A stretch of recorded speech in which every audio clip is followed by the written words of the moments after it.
So we'll have this in recorded and up in Leia for you to go back to either for support writing workshop 5, or if you need to go back over this when you're writing on the novel at the end of the semester as well.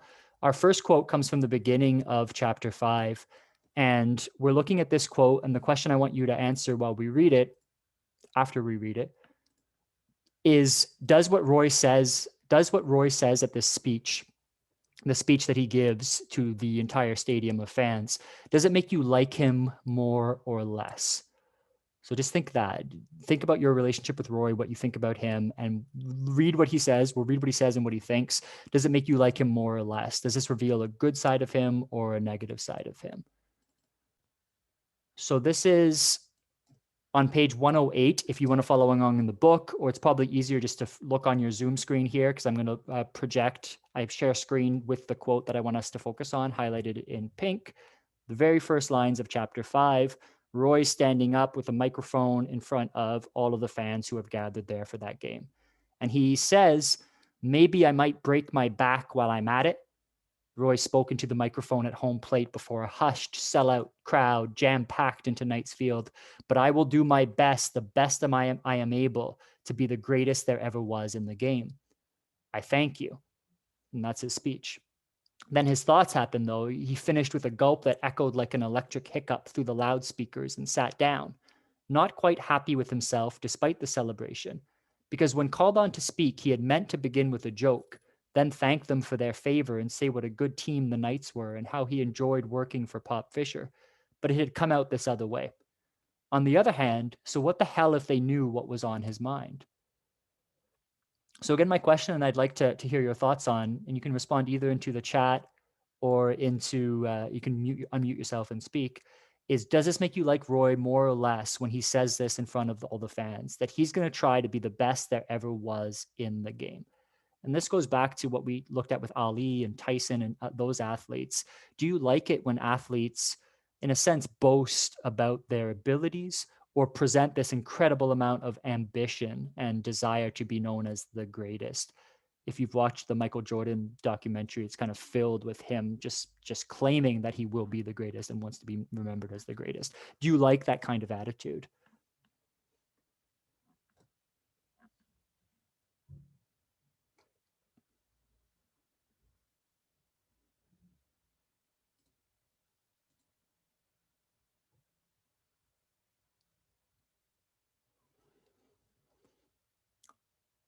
I'll give you a second to think about it, or if you're writing something in the chat, take your time to explain it. But I'll pull up what I want to do together is set a note board here, just like a whiteboard here, where we collect some notes, and we'll collect notes on what we see as maybe Roy's major character flaws. So you can see this in a positive way if you want, but I'm going to also try to gather together the different flaws that Roy has, the different character weaknesses that he has. And I see the chat. I'll pull it up in a second to see what people are saying. You can jump into there. Because we want to be critical of him. We want to judge him. He definitely has weaknesses that we can identify through these quotes that we're going to read together. So Jacob's saying that it's good for him to have an ambition. And if you're a fan of the Knights, you'd be glad to hear that. Yeah, so he definitely has a powerful sense of ambition. And that is something that is so dominant to his core personality. And so you can see that as the Knights fans being, yeah, I want this athlete to do that. That's great. I want him to have that confidence as well as the devotion, right? Because he says he's willing to do hard work to get there. So I agree with Jacob that they're, athletically speaking, and in the context of sport, this is a wonderful attitude to have. It's also the kind of attitude that a knight or a hero needs to have too, right?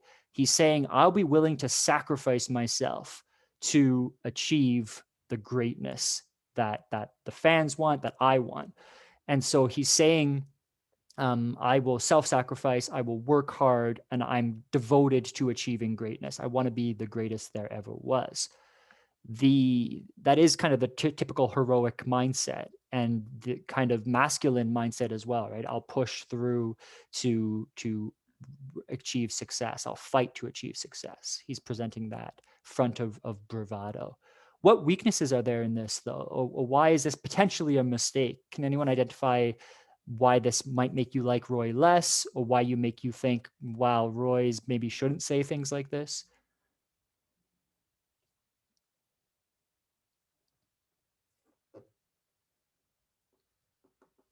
Because if you look just over on the other page,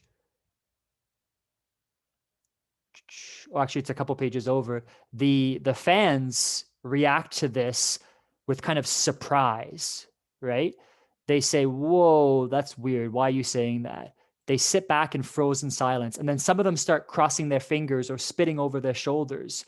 They're hoping that he had not jinxed himself forever by saying what he had said. The best there ever was in the game might tempt the wrath of some mighty, powerful ghosts. So mostly, Jacob is right. The fans think this is great. He's their hero right now. They want their hero to have this mindset, but they're also a little bit worried. What if he's jinxing himself by expressing this desire to be the best ever? It's too much. It's too big. So yeah, Marola's point is exactly what I was hinting at. It could be seen as unrealistic. It puts unrealistic and unfair expectations on himself. And like Theo's saying, this puts a lot of pressure on himself as well.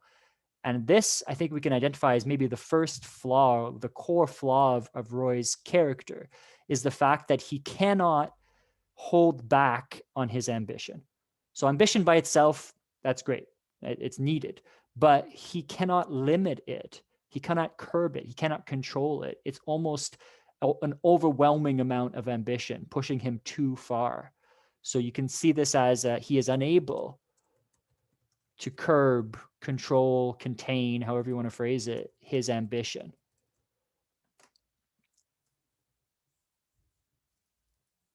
And I say this because he didn't mean to say that, right? Look back at the quote, the beginning of chapter 5. He's upset with himself, not quite happy with himself. And that can kind of be like a subtitle for the whole book. This is Roy Hobbs, the natural, not quite happy with himself, because it's so hard for him to find happiness. But here he's upset because he didn't mean to say this. He didn't mean to come out and make this boast, because obviously he knows how much pressure that puts on himself. He knows how difficult that is. But it came out as almost like a verbal hiccup. He cannot control himself. He feels this need to be great so deeply that it just comes out automatically. What he actually wanted to say was to do a nice little joke, thank the fans, say what a good team the Knights were, and how much he enjoyed working for the manager, Pop Fisher. He doesn't say any of that. He just mentions that he wants to be the greatest. So Jacob's added to the chat here. He ignores his trauma for when he was shot. He's not willing to put the hard work to feel the pain he's been ignoring. Yeah, bingo. We're going to cover that in a second when we look at other flaws that Roy has. This inability to recognize his own pain is a huge part of it. And that definitely is a huge part of what causes his anxiety and his inability to focus on baseball. And yeah, his mind feels scattered. A great addition. Make sure you read what's in the chat there, all of us. But so the fact that the ambition comes out without him almost intending to, if he felt that in his own heart that he wanted to be the greatest, that would maybe be okay, but it'd probably still be too unrealistic and too difficult to live up to. But the fact that he aims it publicly and he airs it out publicly, he'll tell anyone who listens that this is what his desires are. It makes the target that he's reaching for unrealistically high.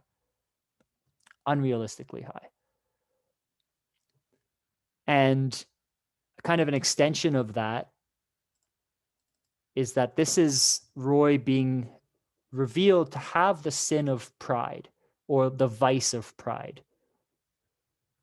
So he becomes a victim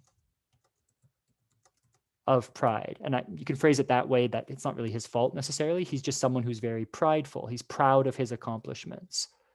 And again, like ambition, pride by itself can be okay and is good. You want to have pride in your accomplishments and be proud of who you are and what you've done.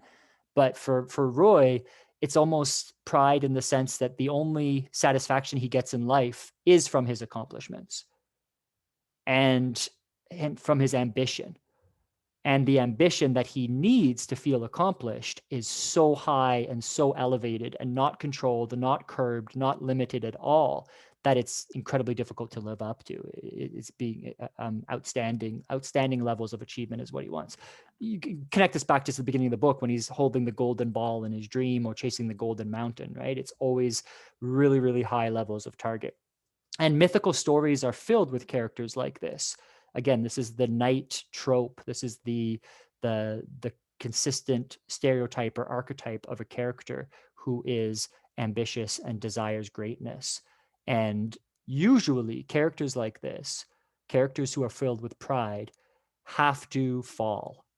And they're set up as being full of pride because there's the famous saying, pride comes before a fall.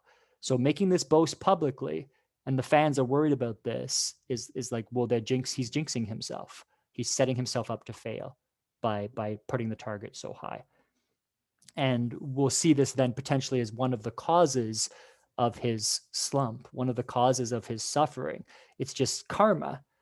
He boasted about being greatness, and the world, the ghosts of the game are saying, no, you can't be the greatest there ever was. Here's 3 months where you can't hit, or here's a complete loss of your talent for a temporary period to remind you that you're just human, remind you that you're not that God level.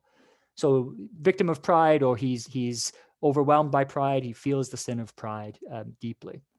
We'll start moving towards what Jacob was mentioning in the chat. And the second quote that I want us to read together is kind of about that Roy's anxiety and the way that he plays. So this is again, in chapter 5, he goes on a date with Memo. So he's kind of on top of the world here at the beginning of this chapter. This is Roy Hobbs' day. The fans have put together a day just for him. They give him money. They give him a new car. They give him all of these weird gifts. And he feels like he's floating on this cloud of happiness. He's a superstar. He's recognized for his ability. He's rewarded for his ability. And the fact that Memo even wants to go on a date with him is kind of the cherry on top of all of that. And he describes when he's first driving the car, feeling like he's floating up off of the ground. He's on cloud 9. He's on top of the world. But then Memo and Roy have a conversation during their date, and none of it goes the way that he wanted it to. In the conversation, she compares him to Bump, to her ex-boyfriend who has died. So I'm going to read that here for us. This is on page 112, 113, if you're in the book, 112, 113, or you can just see it on your screen. And as we read the comparison that Memo says between Bump and Roy, see if you can identify some more character flaws in Roy, some things that he's not capable of doing. So without looking at Roy, Memo spoke Bump's name thoughtfully. Roy has just asked her, what did he have that I don't? Why do you still love him even though he's dead? Why don't you love me? What did he have that I don't? Compare him. Never a good idea to ask your boyfriend or girlfriend to compare you to their ex, but that's what he does. And she says, she shook her head to snap out of it as if it didn't pay to be thoughtful about Bump. She says, oh, she answered. He was carefree and full of life. He did the craziest things and always kept everybody in stitches. Even when he played ball, there was something carefree and playful about it. Maybe he went all the way after a fly ball, or maybe he didn't. But once he made up his mind to catch it, it was exciting how he ran and exciting how he caught it. He made you think you had been wishing for a thing to happen for a long time, and then he made it happen. At the same time with his hitting, and the same with his hitting. Sorry. When you catch one, Roy, or go up to hit, everybody knows beforehand that it will land up in your glove or be a hit. You work at it so. Sometimes you even look desperate. But to him, it was a playful game, and so was his life. Nobody could ever tell what would happen next with Bump, and that was the wonderful thing of it. Based on that, what flaw can we add to our list for Roy? What does he have? What does he not have that Bump did have?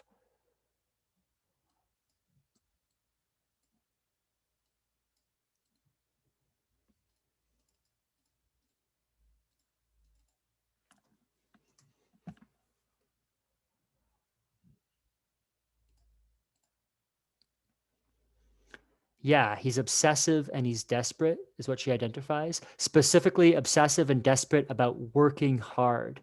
He's so serious about approaching the game as a job, and even more than a job. He's so serious about approaching the game as his whole purpose in life, that he doesn't have that playfulness that Jacob's mentioning. He doesn't have the relaxed, carefree nature that Bump had.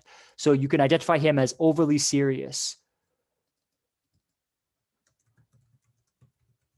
And as a result, unable to relax.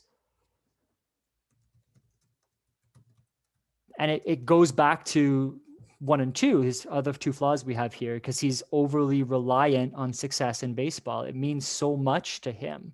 He is always putting himself on that pressure. He's desperate to work hard and be the greatest. So what he doesn't have is, if you remember back to Raymond's run that quite a few of you wrote your essay on, or some of you wrote your essay on that I've been looking through, that what Hazel has is the ability before competition. Yes, she's a hard worker. Yes, she's intense. But right before the competition, she has that moment of, I'm just going to relax, daydream, have a little fantasy, have a little meditative moment. Roy has no ability for that, no ability to approach the game, as playful and relaxed. And I was thinking about this, why he can't do that, why he can't relax and enjoy, and also why it's a flaw. Because Bump is not like the best person in the world, right? So it's okay that he's not like Bump. Bump was a terrible person in a lot of ways. He was cheating on Memo, and she ignores that here just to comment on what she loved about him. Yeah, he was exciting and fun and energetic and inspiring because of that. It was fun to watch him play. For watching Roy play, though, she says it's like work. It's almost sad to see how much it means to him, even though he's doing really, really well. And I think what he misses, what Roy misses, is an imagination. And that's what prevents him from relaxing. Because remember, when Hazel does have her meditative moment, it's by a little daydream that she floats off. So he only sees practical, realistic thoughts almost throughout the whole book. And he's unable to be imaginative about his life. He's only thinking about real things: money, work, baseball, girls, sees the world in black and white. He's not thinking things like, oh, by playing sports, I'm like a superhero. I can run around like a baby cow and fly, and I can do all these incredible things. He's not thinking I'm on this like heroic quest like the Fisher King. He's not aware of the potentially spiritual, imaginative side of what he's doing. So it doesn't add any life or any energy to what he's accomplishing in his existence. It becomes so cut and dry, so boring as a result. Because if he did think of himself as like a superhero or a knight, maybe the ambition would still be there, the pride would still be there, but it would be exciting, it would be playful, it could be heroic, and it could be inspiring. Instead, it's very, very dry with Roy, always very, very dry. The other element that both of these quotes show, I think, is that Roy has an element of selfishness to him. And you might have felt this when you were reading the book. It might be why you like him or don't like him when you're writing on Workshop 5. But he definitely has an element of selfishness to him, because back at the beginning of chapter 5, again, when he's boasting about being the greatest of all time, he wanted to mention the fans and the teammates and the coach, the manager, but he doesn't. He forgets to. He forgets about them. And if he was remembering or reminding himself or feeling like he's a heroic, inspiring force by playing baseball, if he was aware of the deeper imaginative or spiritual connotations of what he's doing, it would open his mind up a little bit and make him realize, I'm doing this to help Pop Fisher, who's stressed and whose hands are wounded. I'm doing this to help the team that's suffering and struggling and losing constantly. I'm not just doing this for myself. But for the most part, because he's so wrapped up in his ambition and his pride, he becomes selfish. And it becomes clear that he's only doing this for himself. He's only doing this to be the greatest. He wants to be remembered as the greatest. That's what matters the most for him. It's his purpose in life. You can disagree with me on this, but I do see that Roy has an element of selfishness to him. And it puts him in a really difficult position when it comes to his ambition, especially because he doesn't understand the mythical nature of what he's doing or the imaginative potential of what he's doing. And we saw that when he doesn't know how to talk to the judge about philosophy. He doesn't know how to talk to Harriet about philosophy. He is stuck in a very obvious surface level understanding of the world. And without that extra layer of spirit or imagination. He can't have a relationship with his own ambition because he doesn't understand the deeper purpose of it. He doesn't understand the purpose of his life. It's for him just work. The next quote I wanted to look at is again through the conversation that Roy and Memo have. The date goes even worse than you can imagine. And if you've ever had a bad date or a blind date, just compare it to what Memo and Roy go through here, and hopefully you'll feel a little bit better, because they start to talk about their lives, or Memo starts to talk about her life, and she basically expresses this deep, lasting depression that she's gone through, saying things like she never wants to wake up sometimes when she wakes up, and hinting at a desire to commit suicide, and talking about how she was never happy until she met Bump, and then now she'll never be happy again because he's gone, and how she has basically failed in everything she tried. She wanted to be an actress, but she couldn't do it. She wanted to be a model, but she couldn't do it. So now she's living in New York and doesn't really have any prospects or any satisfaction or any happiness. So she's pouring out her heart to Roy. It does make her a sympathetic character in some ways. She's suffering and struggling. And then she opens the door for him to talk about his struggles. And we know, like Abdul said last class, and like Jacob said in the chat today, that Roy has this trauma, right? Roy has this deep, lasting guilt and pain for his past. And here's his opportunity to talk about it. But look what happens. So I'm reading from page 114 and 115 in the book, the novel, and then it's right here on your screen, a little bit into their date. After Memo shares her past, she says, "What about yourself?" she asked, wanting to change the subject. "What about me?" he said gloomily. "Max says you're a bit of a mystery." "Max is a jerk. My past life is nobody's business." "What was it like?" Like yours. For years, I took it on the chin." He sounded as if he had a cold, took out his handkerchief and blew his nose. So he says, yeah, I've had some hard times. I've been punched in the chin, metaphorically. What happened? He wanted to tell her everything, match her story and go a couple better, but couldn't bring himself to. It wasn't he thought that he was afraid to tell her what had happened to him that first time, though the thought of doing that raised a hot blush on his pan, for he had never told anybody about it yet. But about the miserable years after that, when everything he tried somehow went to pot, as if that was its destiny in the first place, a thing he couldn't understand. "What happened?" she asked again. "The hell with it," he said. So what flaw is revealed in Roy here? He has the opportunity to tell her about his pain, his past, to share, and he doesn't. Why is that a mistake, or what weakness is being shown here? Yeah, Marola again in the chat has it right on the nose, right? He can't express himself. Specifically, he can't express himself when it comes to being vulnerable or sharing his pain. He struggles to, we can say. He struggles to express his inner feelings. He struggles to be vulnerable.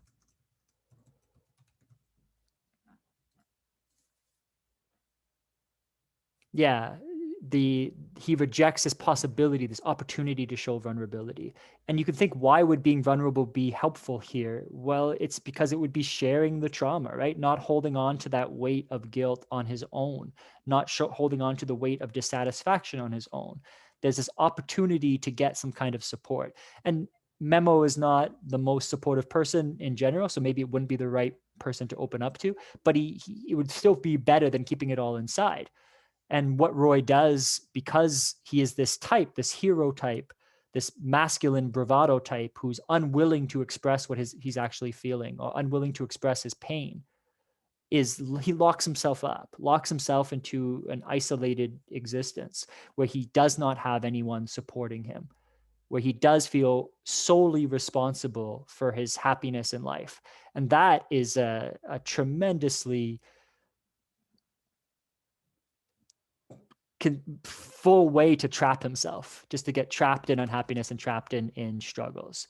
So those that definitely is presented as a weakness here, and you can understand why he doesn't share. Right? He's the tough, strong, silent type.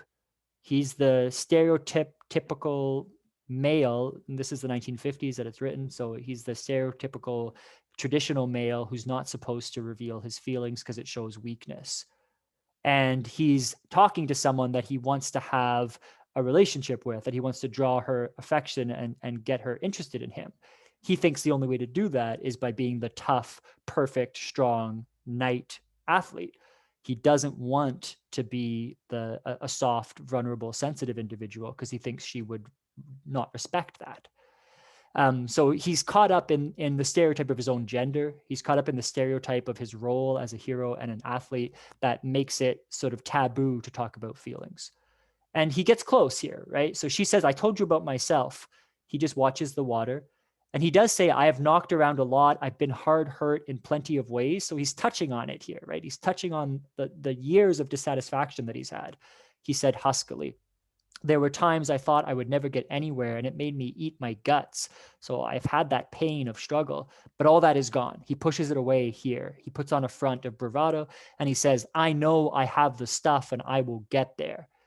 Get where? She asks. Where I am going, where I will be the champ and have what goes with it.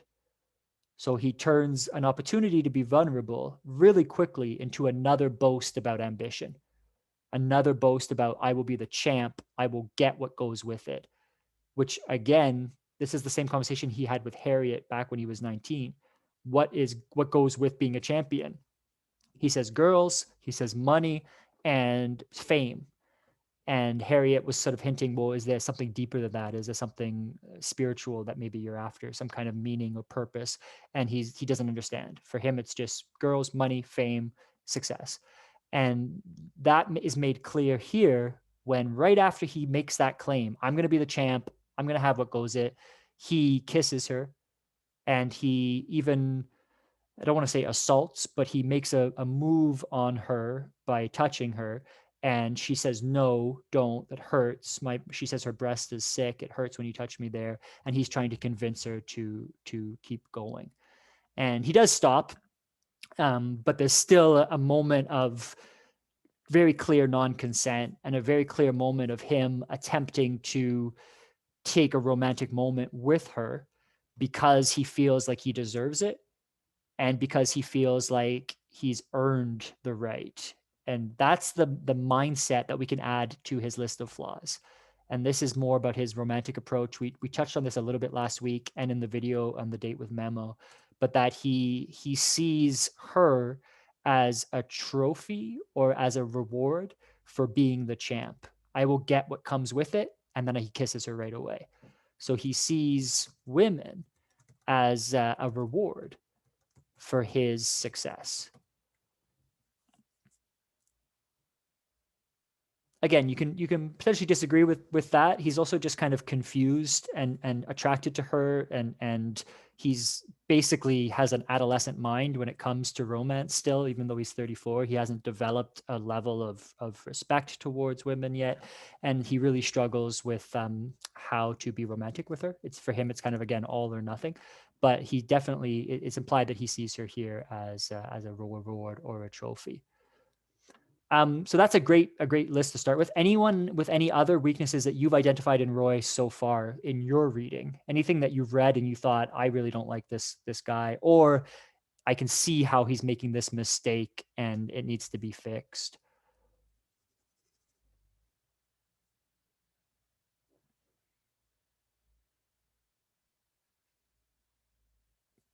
And we'll touch on that anxiety point that you made in the chat there, Jacob, just in a second with some other quotes. But just first, anyone openly something you like or dislike about Roy?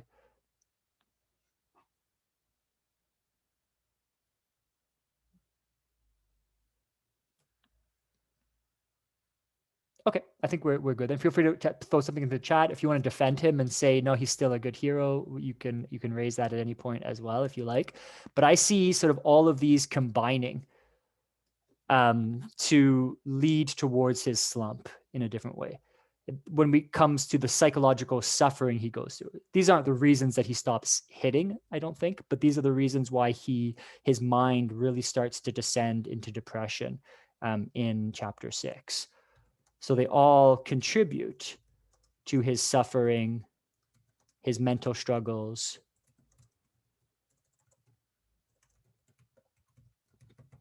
in chapter 6.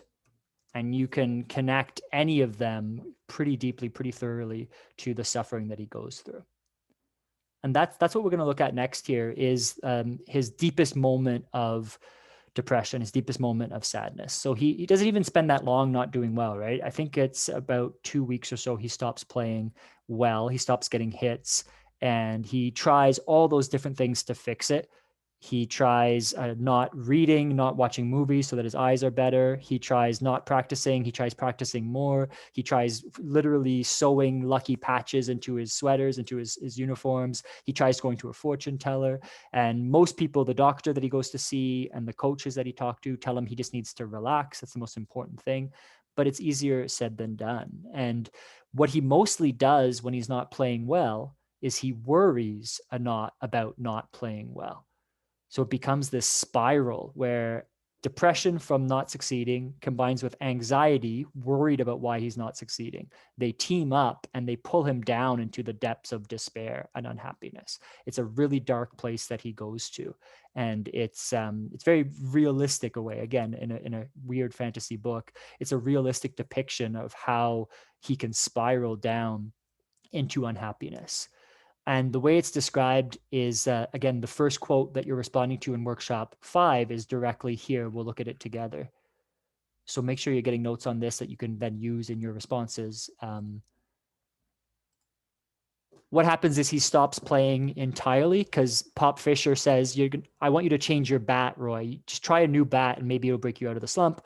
Roy refuses because we know he's attached to Wonder Boy. He thinks it's connected to his success. It's a symbol of his talent. It's a symbol of his youth and where he came from. So he's so attached to that bat, he's unwilling to give it up.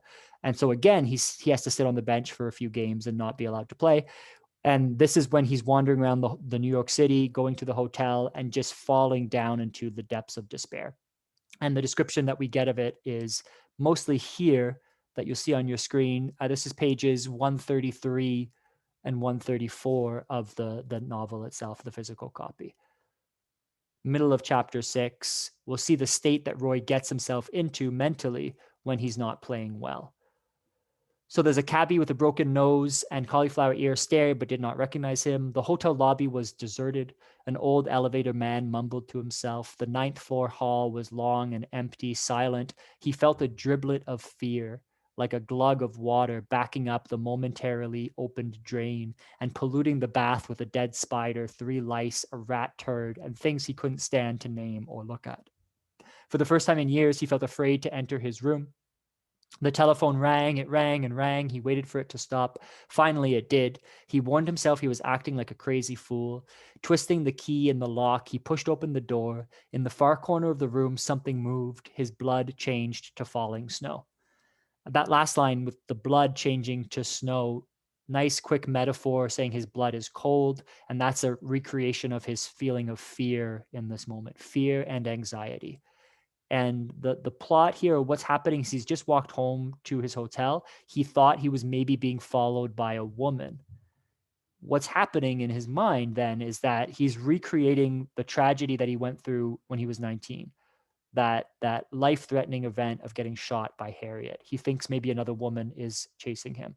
And he is afraid to go into his room. It says for the first time in years, but it's implied that he was afraid for a long time about going into his room, especially a hotel room. And the phone rang just like it did when he was 19, and Harriet was the one on the other line, so he ignored it. So he's reliving the trauma of his past. This is how survivor's guilt works, right? This is how trauma represents itself, even though the situation is completely different, even though that event is not going to happen again, he feels like it is. And again, his depression has pulled him into this moment of reliving his past pain. And the anxiety that creates is paralyzing.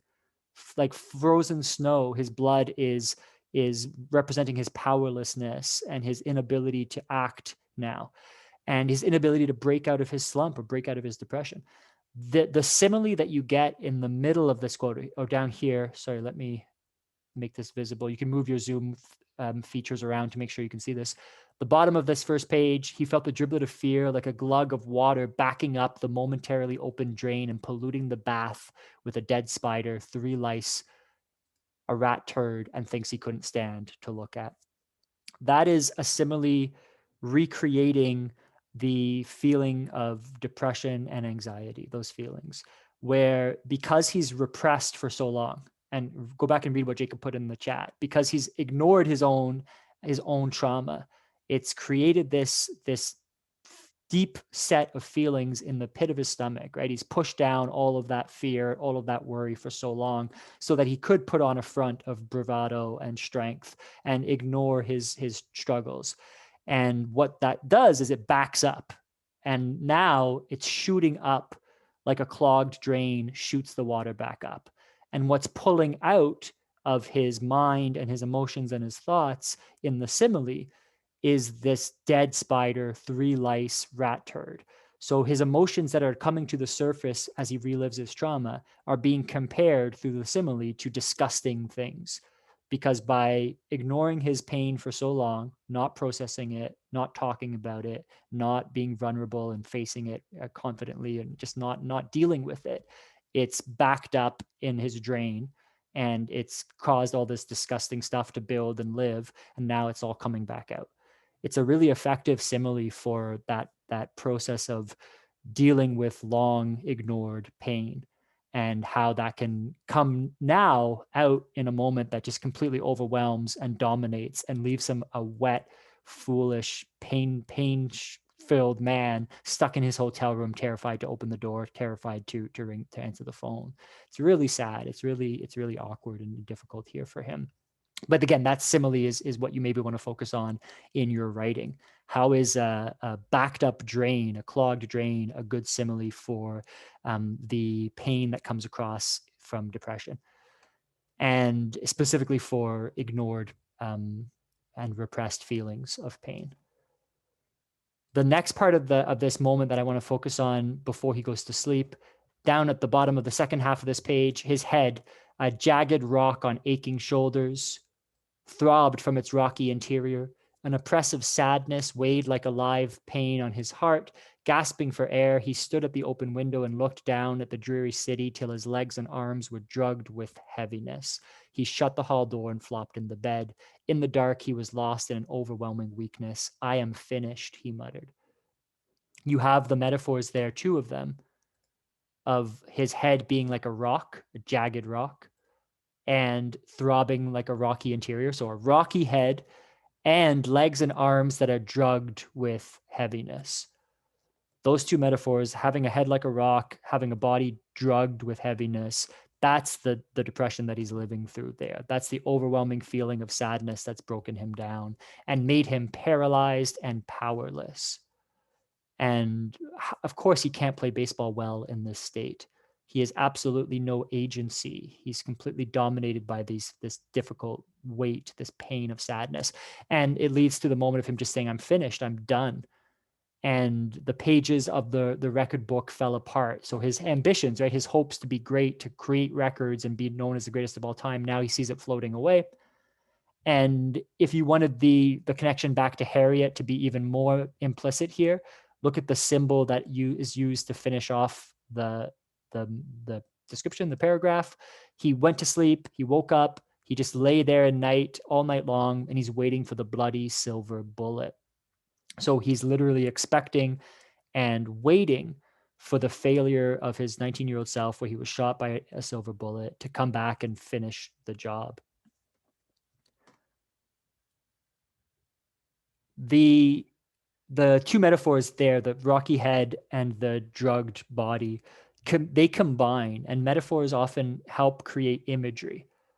So imagery, is the device that determines the physical senses. Here, the imagery of touch or kinesthetic imagery, movement and touch, the physical imagery, is just of that weight, the fact that he feels like he can't move.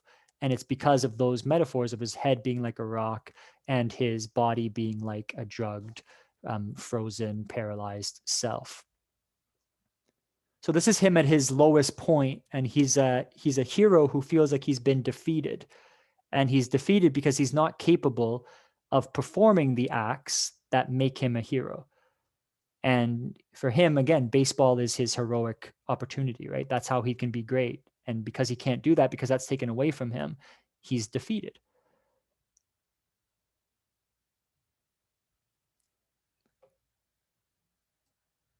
with the connection back to Harriet, if you remember what we talked about her motivations and why she was shooting him, if we take the reading that she shot him to remind him and everyone, she was shooting athletes around the world, around the country, to remind them that sports are not that meaningful, that athletic superstars are not actually heroes. If that's what she was trying to do, that makes sense that he would remember it here in this moment, right? Because he's feeling a sense of purposelessness, and remembering her shooting him or thinking that she's going to shoot him again is just re-spiraling down into that thought that everything he does is meaningless and he has no connection to, again, a deeper spiritual purpose in life, a deeper meaning in life.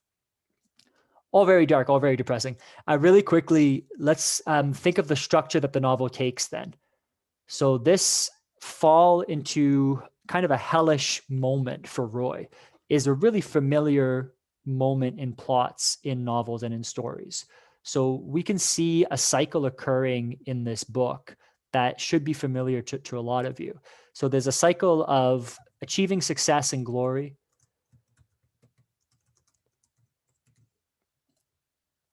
And then our main characters in stories often will have some kind of success or glory or the potential for it.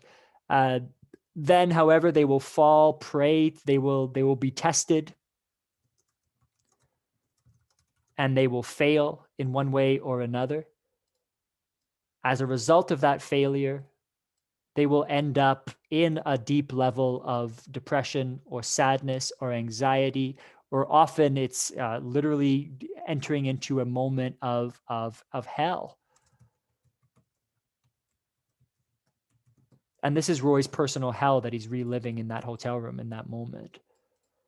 And this cycle is common. There's literally thousands of mythical heroes, if you know the Greek stories or the Arthurian legends or different legends, where heroes have to go to the underworld. They have to go to this really dark place. Or just think of any TV show that you've watched or a book that you've read or comic that you've read, where the character who's at the top of the world at one point has all the strength you could imagine, fails in some way, and usually in the middle of the book, they fall down into this darkness and this sense of failure. The team falls apart, everything's broken down. It's like the beginning of the third act, the end of the second act in a lot of movies. It's a universal cycle then that's really familiar, because this level of depression or anxiety or hell, this failure is required so that the character can have the opportunity for revelation and transformation. So the character will be offered that. They will encounter the possibility of it.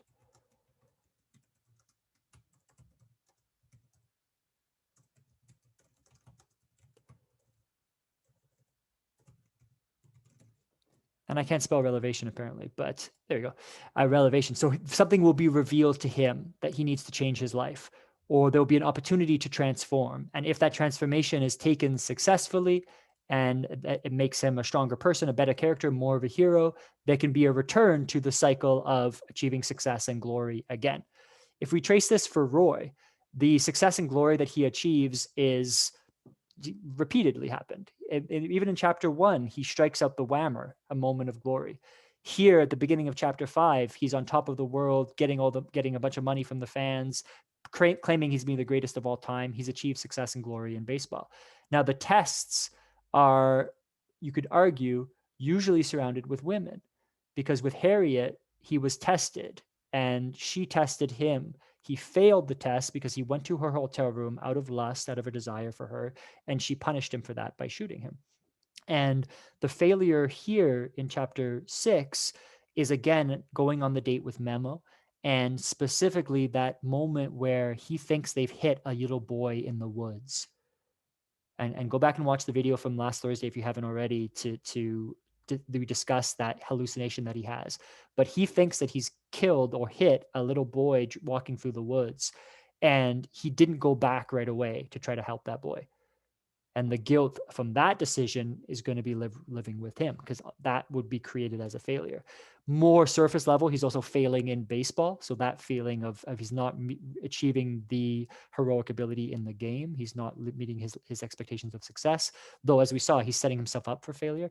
This cycle is natural. This cycle is automatic. The problem is not that Roy fails at different times. The problem is that he doesn't do well with this cycle. He gets stuck on the different stages.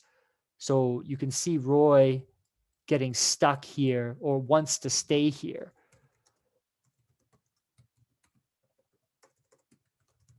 Desperate to stay here because he's unable to stop being ambitious. He only wants to have success and glory, which is a really toxic way to live. And as a result, whenever he does fail, and failure is inevitable, he struggles with it. He struggles deeply. Then he also gets stuck here, as we just saw, and he spends a whole chapter basically struggling with this feeling. And he spent 15 years after Harriet shot him struggling with this feeling. And he gets stuck here because of some of the flaws that we saw. He's unable to be vulnerable. He's unable to ask for help, unable to get support. So again, the problem is not that he's going through this cycle. The cycle is supposed to happen. Humans are supposed to fail. Stories are supposed to show people failing and then changing and then getting success and then failing again, because it's a normal, natural cycle. It's as natural as the seasons of spring, winter, summer, fall, or whatever, right? It just rotates. We go through these different ups and downs in life. But the problem for Roy is not going through the cycle. It's getting stuck at the different stages and feeling paralyzed and trapped. And that's what makes him so restless and so stressed constantly. I want to finish with positivity, though, because the ending of this chapter, he does get out of his slump and he is fixed in a way. So let's think about how Roy finds redemption and how he finds his relevation, and he does have the opportunity to transform. And it happens, I would argue, in two different ways. So set this up as Roy's redemption, return to success, breaking out of the slump. So two key things happen at the end of chapter 6.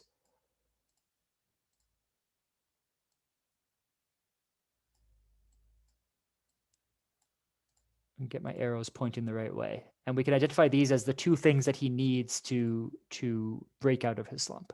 The first one is he gets support from another person.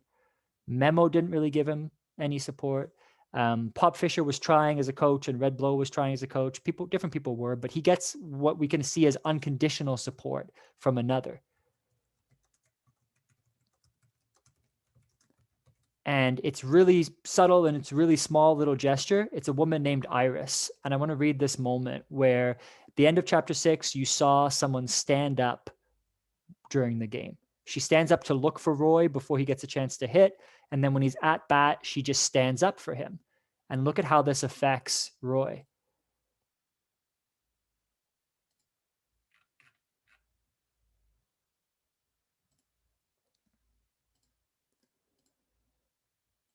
So he's at bat, and it's the last chance he'll have to hit for this game.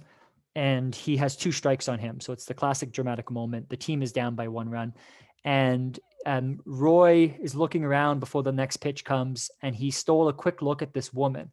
He notices someone in the stands. He caught the red dress and a white rose, turned away, then came quickly back for another take, drawn by the feeling that her smile was for him. Now, why would she do that? She seemed to be wanting to say something. And then it flashed on him the reason she was standing was to show her confidence in him. He felt surprised that anybody would want to do that for him. At the same time, he became aware that the night had spread out in all directions and was filled with an unbelievable fragrance. We'll deal with that last moment in a second, but the fact that this girl stands up for him out of nowhere, he doesn't know her, she doesn't know him, she just stands up while he's playing, fills him with a lightness and fills him with a kind of feeling of satisfaction, because the support there that he thinks she's showing in him, the confidence that she's showing in him, is unconditional. It doesn't matter what he's done before or what he's going to do after. She actually leaves before he even hits the home run.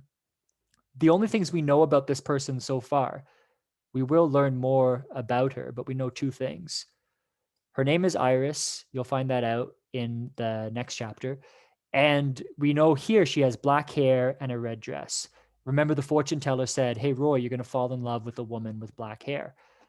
With black hair and a red dress, she's set up as the opposite of Memo, the direct opposite, because Memo is repeatedly described as wearing black, which Roy is attracted to, and having red hair, which Roy is attracted to. So she is set up immediately as the opposite of that. And Memo gave him the opportunity to talk, but she was never really supporting him. She was dealing with her own problems, her own struggles. So this level of support that Iris offers is very different from anything that Memo could have given him or can give him. The other thing we see is she's got a white rose on her shirt, on her dress, a clean white rose. Do a little mental remembering of what happens in chapter 1 and the fact that Harriet had a white rose on her and then it was crumbled and dirty. So the clean white rose sets up Iris as a possible opposite of Harriet as well.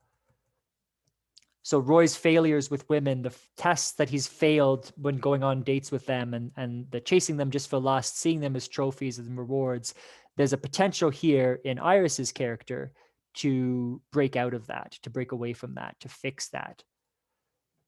The only other detail we know about her is that she's from Chicago. And that's the city where he was shot by Harriet when he was 19. So another link to her hometown, that this is where this happens. The second thing that happens to kind of enable Roy's breaking out of the slump and enable his home run that he hits here, because he hits the home run right after this, is the fact that he's doing this for the little boy. So right after he falls in that deep, deep level of depression, the passage we read about his arms being drugged, he talks to a man on the streets of Chicago. And the man says, hey, Roy, my son is hurt. He got hit by a car in the road in the city. And he's really, really injured. The doctors are worried about him. But hey, Roy, my son loves you.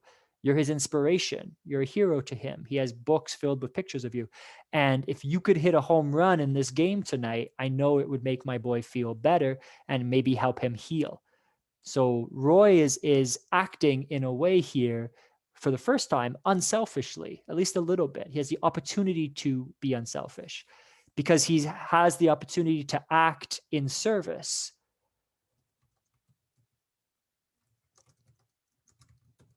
of another person. And for a character who's fallen prey to the sin of pride and selfishness, this is so important to breaking out of his slump. This is so important to what he's needed. And hitting the home run or doing it for another person, doing it for this little boy, is absolutely an opportunity for redemption, because taking on the weight of being responsible for someone else really eases his own suffering, his own concern. This is all just about Roy needing to get out of his own head and his own pain. So thinking about someone else, even if it's just kind of momentarily, oh, maybe I need to hit a home run for this poor kid who's sick. That's a healthy feeling to be unselfish. So taking on the weight of responsibility.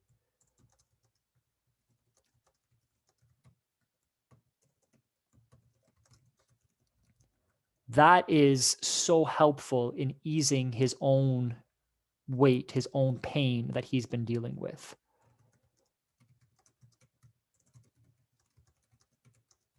That's why being a caregiver is such a rewarding position, a rewarding job. If you're taking care of children or taking care of people who are sick, you're doing that, and it benefits you by easing the own weight of your own struggles in a way.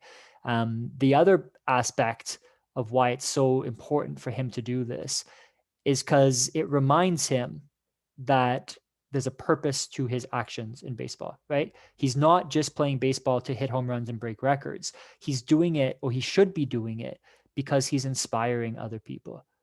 He's a hero to this kid who needs help. And that this can be a reminder of his greater purpose, the greater potential purpose of his career as an athlete. To inspire others, to help others.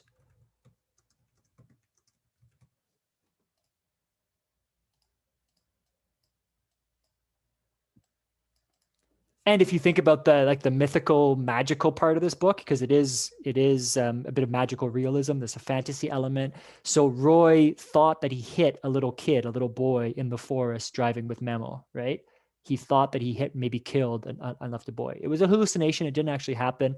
But here is an actual real kid who's been hit by an actual real car. It's not Roy's fault, but you can see like a coincidence occurring or a magical opportunity to fix the guilt that he created for himself, or the guilt that he created when he thought he hit someone going on a date with Memo. So he's fixing the mistakes that he's made here with the opportunity of doing this. But I really think the big elements that fix Roy, or that allow him to return back to success, so like making this jump from depression back up to success through the revelation and transformation, the revelation for Roy is those two things. I need support from other people. He needs unconditional support from someone else. And Roy's a tragic character in a lot of ways. You'll find out about his mom a little bit later, and his dad is almost never mentioned. He clearly did not have much support in his life. So this changes him. And the fact that he can act for someone else is so required for any level of continuous success. What this does, what these two things combine to do, if you look back at the quote, he felt surprised that anybody would want to do that for him, show confidence in him. And then at the same time, he became aware that the night had spread out in all directions and was filled with an unbelievable fragrance. That line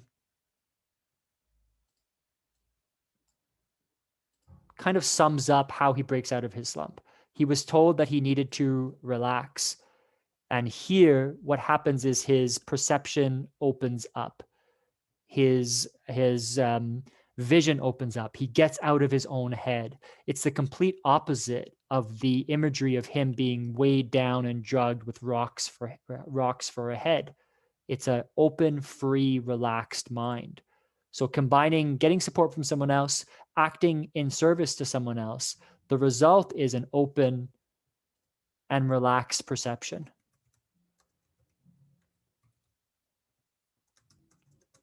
A relaxed mind where finally he can get back to his natural talent.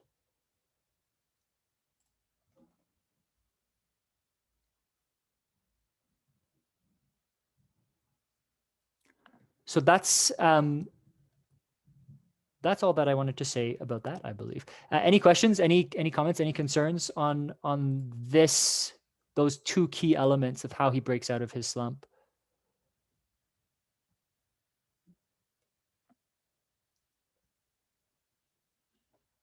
Thinking back to this cycle, then again, think of this as natural. And if it's as natural as the seasons to go through the ups and downs of life for Roy, then ideally, it's not like he's not going to fail again or not be tested again. He's going to find success, but by going through those revelations and those transformations, there will be the opportunity to make the next test, the next failure, less hard, less difficult. And that's why this cycle occurs so often in literature and in stories, because it's inspiring to readers as well to see people go through their struggles and return back to some level of success and joy, to realize that it's always possible, it's always available. And again, connecting it to the seasons and to a return of spring as hope at the end of a long depressive winter. We've got that right now in our real life weather. And the fact that the girl who stands up for him, the woman who stands up for him, is named Iris. She is the spring. She is the return of hope, because her name is literally a spring flower, one of the earliest flowers to bloom. So the return of hope, and with baseball being definitely associated with hope and new beginnings, we've got the chance here for Roy to find a new beginning. I'm gonna stop recording here now. You can go